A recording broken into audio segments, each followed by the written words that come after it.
Why, hello there. As you probably already know, I'm Peter Rabbit.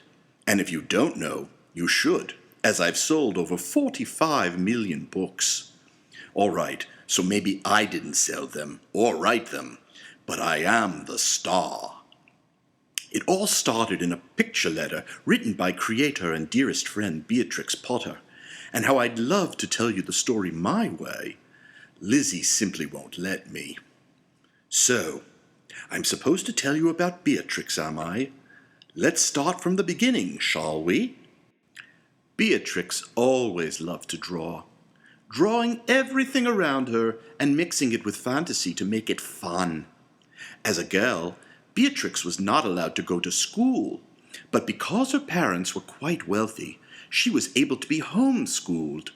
She rarely met with children her own age. I guess you could call her an introverted child. But that didn't bother me. In fact, it gave her more time to play with me. Much as Beatrix was lonely, I was always there to come out and play.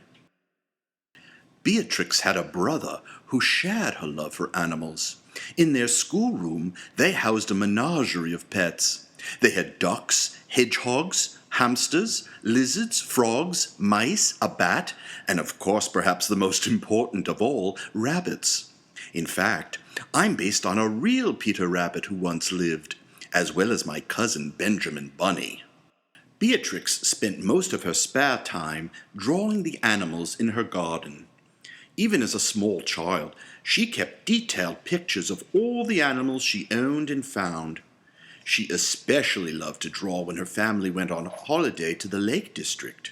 Oh, look, here are some of them now. Ah, young Beatrix learning the caterpillars all on her own. Of course, I was always in the back of her mind. As she got older, Beatrix kept a journal full of drawings, conversations, jokes, news, and anything she wanted to remember. Similar to an idea book, was it? That Lizzie has told me about. She began these journals when she was 13 and continued for over 15 years.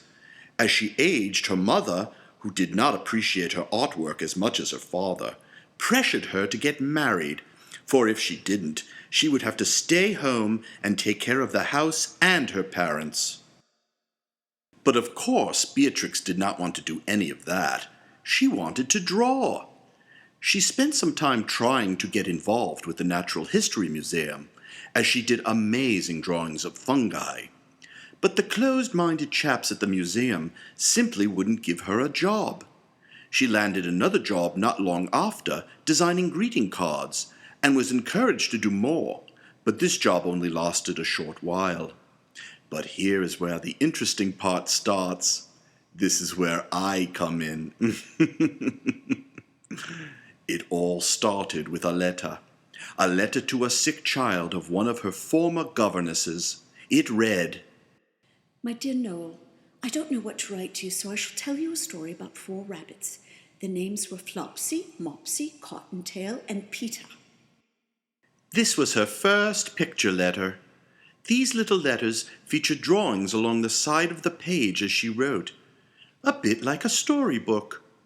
When the letter was received, Beatrix was encouraged to publish it as a book, so she and I set to work.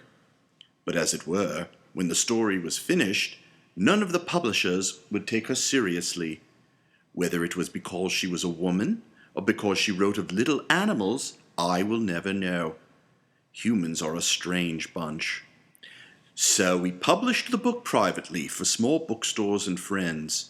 Not only did these people buy the book, but I became a total success. Yes, Beatrix became quite wealthy, well off enough to buy a farm in the Lake District, away from her parents. There she continued to write and create characters you and I may know quite well. Squirrel Nutkin, the poor boy lost his tail.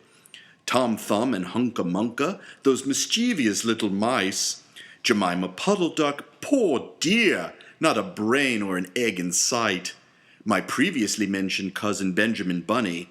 I don't know what I'd have done if we hadn't gotten my clothes back from Mr. McGregor's garden. Mother would have had my ears. Beatrix ended up writing and illustrating 23 children's books, each time buying more and more land and working farms. You see, Beatrix was very interested in nature, and this interest only intensified over the course of her life.